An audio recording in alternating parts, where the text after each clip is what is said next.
नमस्कार। आज हम लोग यहाँ फिनॉल के गुण के बारे में पढ़ते हैं। इसे पिछले क्लास में हम लोगों ने फिनॉल की बनाने की विधि के बारे में पढ़ा था। तो जस्ट उसके बाद ये है प्रॉपर्टीज ऑफ फिनॉल, अर्थात फिनॉल का गुण। तो फिनॉल के गुण में भौतिक और रासायनिक दोनों गुण आ जाता है। तो पहले हम लोग ये जानते हैं कि इसका भौतिक गुण कौन कौन से है और फिर रासायनिक गुण इसका कौन कौन से हैं।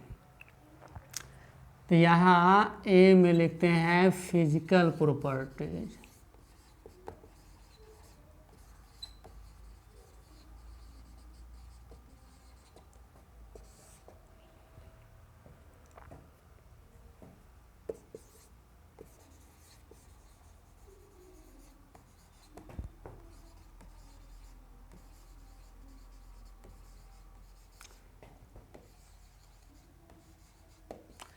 Phenol is a colourless solid, अर्थात ये रंगहीन एक ठोस होता है। दूसरा में हो गया it's melting point is 41 degree C and boiling point is 122 degree C 82 degree C. Third में है it is less soluble in water but soluble in organic solvent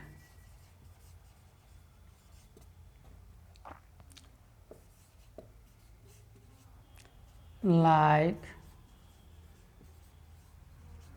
benzene, CCl4, etc.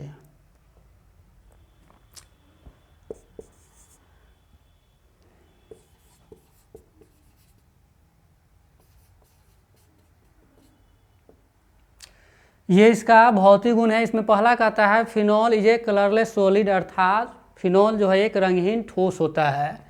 It's MP is 41 degree से, अर्थात इसका जो melting point है वो 41 degree से होता है। And boiling point is 182 degree से, यानी कि 182 डिग्री सेल्सियस होता है। It is less soluble in water but soluble in organic solvent like benzene, carbon tetrachloride, etc. अर्थात ये जल में कम घुलनशील होता है, लेकिन जो ऑर्गेनिक सोलवेंट है जैसे एसीटोन हुआ, बेंजीन हुआ, कार्बन टेट्राक्लोराइड हुआ, इस समय ये घुलनशील होता है। चूँकि अधिकांश जो ऑर्गेनिक कंपाउंड होता है वाटर में अघुलनशील होता है, लेकिन जो ऑर्गेनिक कंपाउंड है उसमें वो घुलनशील होता है। उसी की तरह यहाँ फिनॉल भी जल में कम घुलनशील है, लेकिन ये ऑर्गेनिक सॉल्वेंट में घुलनशील होता है।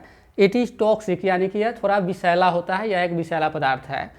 तो ये चार प्रमुख इसका भौतिक गुण हो गया। और फिर हम जानते हैं अब ये कि इसका कौन कौन सा रासायनिक गुण है, अर्थात ये फिनॉल किस किस चीज़ से अभिक्रिया कर करके क्या प्रदान करता है और इसका मेन जो केमिकल रिएक्शन है वो क्या है। तो यहाँ पर हम बी में लिख सकते हैं केमिकल रिएक्शंस ऑफ फिनॉल या केमिकल प्रॉपर्टीज ऑफ फिनॉल।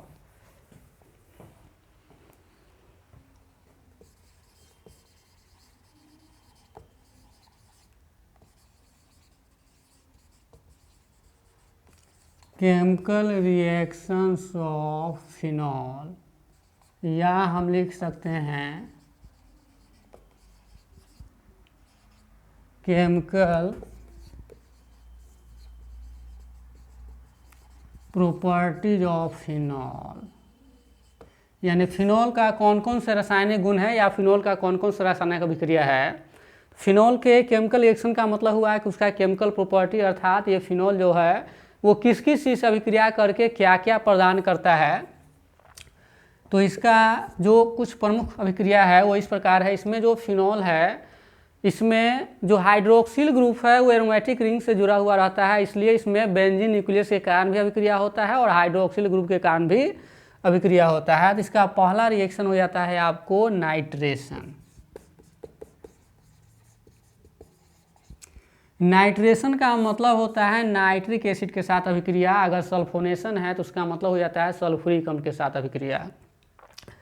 तो यहाँ नाइट्रेशन में ये दो स्थिति है। एक स्थिति में जब तनु नाइट्रिक अम्ल के साथ जब अभिक्रिया करता है तो ये ऑर्थो और पैरा डेरिवेटिव का निर्माण करता है और शांत के साथ कर करके ये पिक्रिक एसिड का निर्माण करता है। तो यहाँ नाइट्रेशन में हम ये लिख सकते हैं कि फिनॉल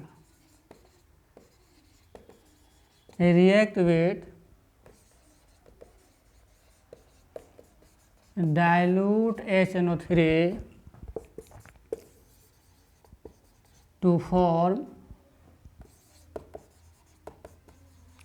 orthonitrophenol and paranitrophenol। इसके रिएक्शन पर चलते हैं तो ये फिनॉल हो गया। इसकी अभिक्रिया हम तनु HNO3 यानी नाइट्रिक एसिड से करते हैं तो यहाँ ऑर्थो नाइट्रोफिनॉल प्राप्त होता है और ये पारा नाइट्रोफिनॉल प्राप्त होता है। ये ऑर्थो पोजीशन हुआ और ये पारा पोजीशन हो गया। ये फिर यहाँ एक बाई प्रोडक्ट भी बनेगा। इस रिएक्शन को थोड़ा हम लोग समझते हैं। ये जो कंपाउंड है ये फिनॉल है।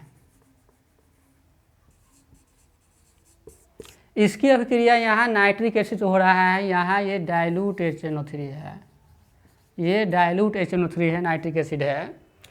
तो इस नाइट्रिक एसिड को हम OH और NO2 यहाँ लिख सकते हैं। HNO3 हो गया।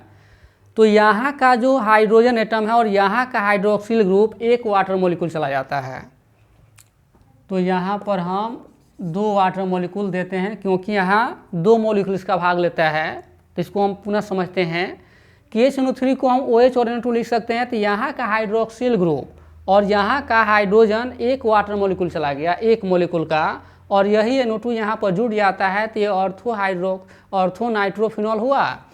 और फिर इसके दूसरे मॉलिक्यूल का फिर यहाँ का हाइड्रोक्सिल ग्रुप और यहाँ का हाइड्रोजन निकल जाता है तो यहाँ वाटर एक दूसरा मॉलिक्यूल प्राप्त होता है और ये NO2 ग्रुप यहाँ पर जुट जाता है। तो यहाँ ऑर्थो पोजीशन पर ये नाइट्रो ग्रुप है तो ये ऑर्थो नाइट्रोफिनॉल हुआ और ये पारा पोजीशन पर है तो ये पारा नाइट्रोफिनॉल हो गया और यहाँ 2 मॉलिक्यूल वाटर निकल जाता है और ये भी 2 मॉलिक्यूल भाग लेता है। तो यहाँ 2 रिंग है तो ये भी 2 मॉलिक्यूल यहाँ भाग लेता है। तो यहाँ बेंजीन रिंग का कहीं भी अगर ये रिएक्शन होता है, अगर नाइट्रेशन होता है तो किसी में ऑर्थो प्रोडक्ट होता है तो किसी में मेटा होता है तो किसी में पारा होता है। तो इसमें ऑर्थो और पारा पोजीशन पर ये रिप्लेस करता है। तो ये इसका नाइट्रेशन का ये पहला रिएक्शन हुआ जब तनु नाइट्रिक एसिड के साथ ये फिनॉल अभिक्रिया करता है तो यहाँ ऑर्थो नाइट्रोफिनॉल और पारा नाइट्रोफिनॉल का निर्माण करता है। फिर इसके दूसरा रिएक्शन को हम लिख सकते हैं बी नंबर, जब ये शांत HNO3 के साथ जब रिएक्शन करता है यहाँ फिनॉल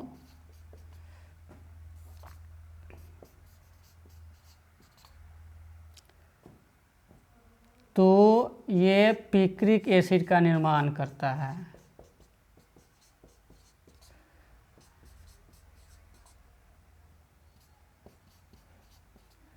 टू 4,6 ट्राई नाइट्रोफिनॉल को पिक्रिक एसिड के नाम से जाना जाता है। तो यहाँ ये 3 मॉलिक्यूल भाग लेता है। फिर इसको हम ऐसे करके लिख सकते हैं OH और NO2। तो यहाँ का हाइड्रोजन, यहाँ का OH, एक मॉलिक्यूल यहाँ वाटर निकल गया और ये यहाँ पर जुट गया। फिर यहाँ का हाइड्रोजन और यहाँ का हाइड्रोक्सिल ग्रुप 2 वाटर निकल गया। फिर यहाँ का हाइड्रोजन और फिर यहाँ का OH तीसरा मॉलिक्यूल वाटर निकल गया। तो यह 3 मॉलिक्यूल वाटर हो गया और ये 3 मॉलिक्यूल यहाँ भाग लेता है और ये तो खैर एक ही मॉलिक्यूल है। तो ये फिनॉल हुआ। जब फिनॉल का अभिक्रिया शांत नाइट्रिक अम्ल के साथ किया जाता है तो यहाँ 2,4,6 ट्राई नाइट्रोफिनॉल प्राप्त होता है जिसे पिक्रिक एसिड के नाम से जाना जाता है। तो इसको हम नामकरण करते हैं क्लॉकवाइज डायरेक्शन में। तो यहाँ 2,4,6 इसका नाम हो जाएगा 2,4,6 ट्राई नाइट्रोफिनॉल, इसी को पिक्रिक एसिड कहा जाता है। तो ये बेंजीन का नाइट्रेशन हुआ, बेंजीन का फिनॉल का नाइट्रेशन हुआ। फिनॉल का नाइट्रेशन का मतलब हुआ नाइट्रिक एसिड के साथ अभिक्रिया। तो ये 2 दशाओं में अभिक्रिया करता है, एक तनु के साथ और एक शांत के साथ।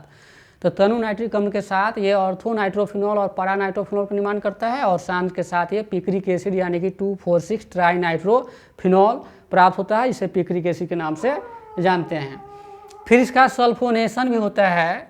तो दूसरा रिएक्शन हम लिख सकते हैं सल्फोनेशन। यहाँ सल्फोनेशन का मतलब होता है सल्फ्यूरिक अम्ल के साथ अभिक्रिया।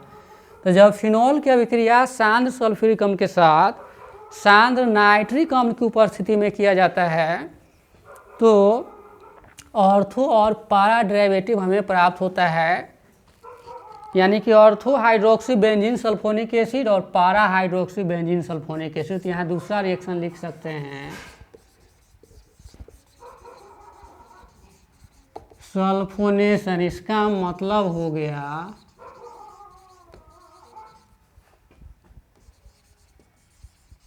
Reaction with H2SO4। सल्फ्यूरिक अम्ल के साथ अभिक्रिया सल्फोनेशन कहलाता है। तो चूंकि ये फिनॉल का अभिक्रिया है इसलिए यहाँ फिनॉल देंगे, और ये H2SO4 के साथ अभिक्रिया है, और ये अभिक्रिया नाइट्रिक एसिड की उपस्थिति में होता है, तो यहाँ बन जाता है ortho hydroxy benzene sulphonic acid, और फिर यहाँ बन जाता है पारा हाइड्रोक्सी बेंजीन सल्फोनिक एसिड, और यहाँ वाटर मॉलिक्यूल निकल जाता है।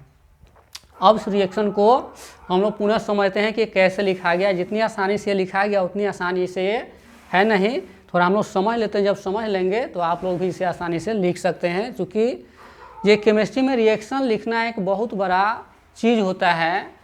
और चूँकि सब्जेक्ट का जो प्रक्रिया है उसमें ये है कि जब तक हम अगर कॉपी में रिएक्शन नहीं लिखते हैं उस कॉपी में मार्किंग नहीं होगा। और ऐसा देखा जा रहा है कि अगर 100 कॉपी चेक करने को मिलता है तो उसमें मुश्किल से 10 विद्यार्थी रिएक्शन को लिखा रहता है ना, बकिए में नहीं रहता है। लेकिन ये आसान चीज़ होता है, तो ये चीज़ नहीं होना चाहिए। तो थोड़ा ये समझ लेते हैं कि रिएक्शन लिखा कैसे जाता है। ये फिनॉल का फॉर्मूला है। यहाँ सल्फ्यूरिक अम्ल के साथ अगर इसका अभिक्रिया होता है तो इस सल्फ्यूरिक एसिड को अगर हम OH और यहाँ SO3H, इसको हम ऐसे लिख देते हैं। तो इसका हाइड्रोक्सिल ग्रुप और यहाँ का हाइड्रोजन, एक वाटर मॉलिक्यूल चला गया और SO3H यहाँ पर जुट जाता है, तो ये पारा हाइड्रोक्सी बेंजीन सल्फोनिक एसिड है ये। और फिर इसके दूसरे मॉलिक्यूल का यहाँ का हाइड्रोजन और यहाँ का OH निकल करके पुनः एक मॉलिक्यूल वाटर चला गया, तो ये 2 मॉलिक्यूल वाटर गया और ये भी 2 मॉलिक्यूल भाग लिया, और ये SO3H यहाँ पर जुट जाता है और यहाँ का हाइड्रोजन, यहाँ का हाइड्रोक्सिल ग्रुप वाटर चला जाता है। तो इसको हम ऐसे भी लिख सकते हैं। तो ये हुआ फिनॉल हुआ, और ये ortho hydroxy benzene sulphonic acid है, और ये पारा हाइड्रोक्सी बेंजीन सल्फोनिक एसिड है। तो जब यहाँ हम इसका सल्फोनेशन करते हैं, अर्थात सल्फोनेशन का मतलब होता है सल्फ्यूरिक अम्ल के साथ अभिक्रिया।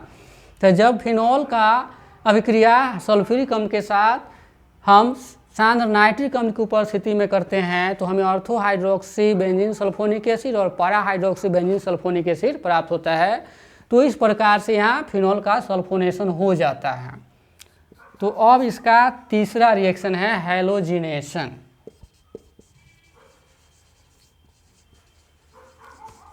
हैलोजिनेशन का मतलब हुआ हैलोजन के साथ अभिक्रिया। तो हैलोजन में ब्रोमीन और क्लोरीन आ जाता है, इसके साथ ये अभिक्रिया करता है। तो हैलोजिनेशन में हम ये लिख सकते हैं ब्रोमीन जल के साथ जब फिनॉल की अभिक्रिया कराया जाता है तो यहाँ हमें 2,4,6 ट्राई ब्रोमोफिनॉल का निर्माण होता है, और यहाँ हमें निकल गया HBr। अब इसको समझते हैं। यहाँ का हाइड्रोजन, यहाँ का ब्रोमीन, यहाँ का हाइड्रोजन, यहाँ का ब्रोमीन HBr चला गया और एक ब्रोमीन यहाँ पर ऐड हो गया। फिर यहाँ का हाइड्रोजन और यहाँ का ब्रोमीन, फिर वहाँ HBr चला गया, और फिर यहाँ का हाइड्रोजन और यहाँ का ब्रोमीन, तो यहाँ 3 मॉलिक्यूल HBr जाता है और 3 इसमें जुट जाता है। 3 ब्रोमीन 3 6 ब्रोमीन, तो यहाँ पर हम 3 दे दिए।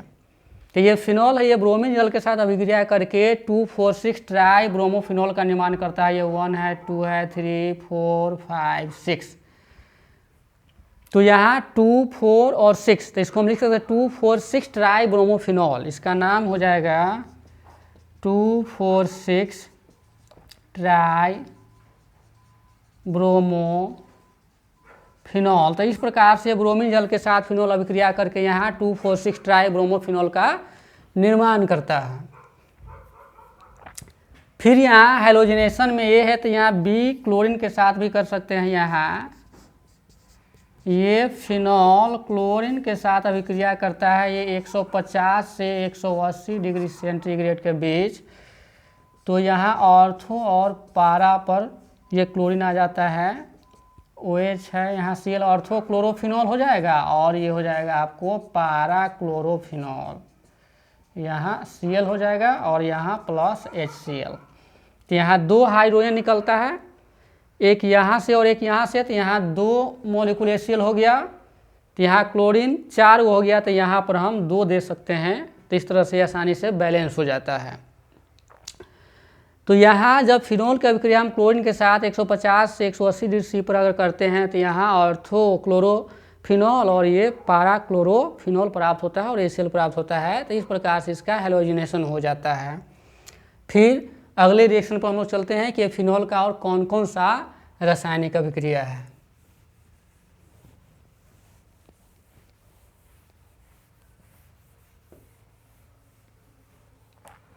इसका चौथा रिएक्शन हम लिख सकते हैं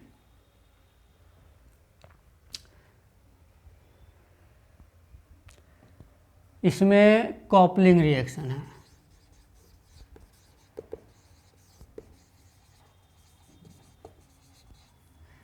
कॉपलिंग रिएक्शन यानी कि युग्म अभिक्रिया इसको कहा जाता है। इसको बेंजीन डाइजोनियम क्लोराइड के साथ हम रिएक्शन भी लिख सकते हैं। तो इसको हम लिख सकते हैं रिएक्शन विथ बेंजीन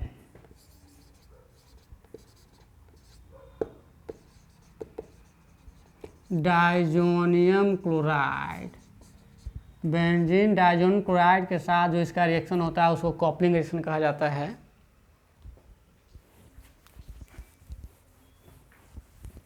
युग्म अभिक्रिया इसको कहा जाता है, कॉपलिंग रिएक्शन। तो ये बेंजीन डाइजोनियम क्लोराइड, ये बेंजीन डाइजोनियम क्लोराइड हुआ। अब इसकी अभिक्रिया हम फिनॉल से करते हैं। ये फिनॉल है, फिनॉल है। तो यहाँ हर एक कोने पर यहाँ एक एक हाइड्रोजन है, तो इस हाइड्रोजन को हम निकाल दिए हैं। यहाँ रिएक्शन लिखने में हम लोग को यहाँ सुविधा होता है। तो इस तरह से हम लोग आसानी से इसको लिख पाते हैं और विद्यार्थियों को चाहिए कि इसी तरह से वो लिखे जिससे कि वो समझ सके रिएक्शन को। तो ये बेंजीन डाइजोनियम क्लोराइड है। ये जो शब्द ऑर्गेनिक केमिस्ट्री में नाइट्रोजन के लिए प्रयुक्त होता है, ये बेंजीन है, यहाँ 2 नाइट्रोजन है, डाई ये जो हुआ ये क्लोरीन हुआ, तो बेंजीन डाइजोनियम क्लोराइड हुआ, एक डाइजोनियम साल्ट होता है ये। इसकी अभिक्रिया हम फिनॉल से करते हैं तो यह हाइड्रोक्लोरिक एसिड यहाँ निकल जाएगा HCl मॉलिक्यूल और ये सीधा इसमें जुट जाता है। तो जब ये जुटेगा यहाँ तो ये नाइट्रोजन आपको इससे जुट जाता है और यहाँ HCl आ जाता है। तो ये डाइजोनियम क्लोराइड के साथ अभिक्रिया करके फिनॉल क्या बनाता है, ये पारा हाइड्रोक्सी एजोबेंजीन प्राप्त होता है। इस कंपाउंड का नाम हो जाएगा पारा हाइड्रोक्सी एजोबेंजीन। ये हुआ पारा हाइड्रोक्सी एजोबेंजीन, इस कंपाउंड का नाम हो गया। इस अभिक्रिया को कॉपलिंग अभिक्रिया कहा जाता है, क्योंकि यहाँ 2 चीज़ संयुक्त होकर के यहाँ एक कॉपल का निर्माण करता है, इसलिए इसको कॉपलिंग रिएक्शन युग्म अभिक्रिया कहा जाता है। तो ये बेंजीन का ये चौथा रिएक्शन है, अर्थात ये फिनॉल बेंजीन डाइजोनियम क्लोराइड से अभिक्रिया करके यहाँ पारा हाइड्रोक्सी एजोबेंजीन का निर्माण करता है, जो कि एक युग्म अभिक्रिया कहलाता है, कॉपलिंग रिएक्शन कहलाता है। फिर इसका अगला अभिक्रिया हम लिख सकते हैं 5वां, जो है हाइड्रोजन के साथ है। तो यहाँ जब फिनॉल की अभिक्रिया हाइड्रोजन के साथ निकेल की उपस्थिति में 300 डिग्री सी पर किया जाता है तो ये साइक्लोहेक्सेनॉल प्राप्त हो जाता है। ये यानी कि यहाँ सब पर एक एक हाइड्रोजन है। जब हाइड्रोजन करेगा तो यहाँ सब पर 2-2 हाइड्रोजन आ जाता है, जिससे कि यहाँ बॉन्ड खत्म हो जाता है, ये साइक्लोहेक्सेनॉल हो गया। तो ये हो गया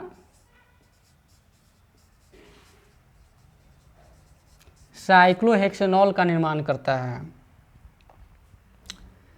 तो यहाँ पर कितना हाइड्रोजन हो गया, यहाँ 1 2 3 4 और 5, क्योंकि एक हाइड्रोजन तो पहले से है, 5 1 6 हाइड्रोजन जुड़ जाता है, तो यहाँ पर हम 3 दे सकते हैं। तो फिनॉल हाइड्रोजन से अभिक्रिया कर निकेल उत्प्रेरक की उपस्थिति में 300 डिग्री C पर ये साइक्लोहेक्सेनॉल का ये निर्माण करता है। इसका कुछ और भी अभिक्रिया है, जैसे ये सोडियम हाइड्रोक्साइड के साथ भी अभिक्रिया करता है।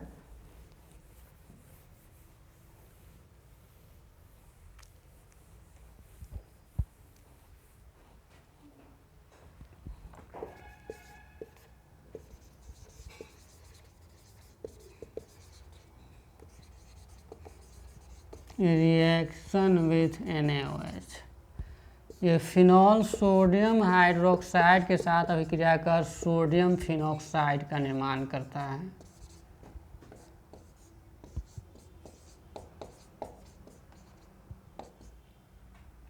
और यहाँ वाटर मोलिक्यूल निकल जाता है, ये सोडियम फिनॉक्साइड है ये कंपाउंड।